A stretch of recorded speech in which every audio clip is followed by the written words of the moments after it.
Income टॅक्सची limit थेट 7 लाखावरनं 12 लाखापर्यंत नेलेली आहे।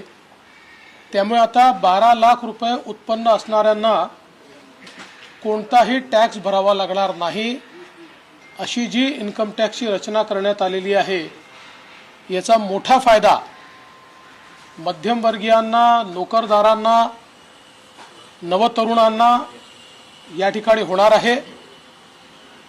याच्यामुळे एक मोठं डिस्पोजेबल इन्कम हे मध्यमवर्गीयांच्या खिशात येणार आहे आणि ते जे काही इन्कम आहे ते खर्च केल्यामुळे देशामध्ये मागणी किंवा डिमांड ज्याला म्हणतो ती देखील मोठ्या प्रमाणात वाढणार आहे, ज्याचा उपयोग देशाच्या MSME क्षेत्राला मोठ्या प्रमाणात होणार आहे, त्यातनं रोजगार निर्मिती देखील होणार आहे।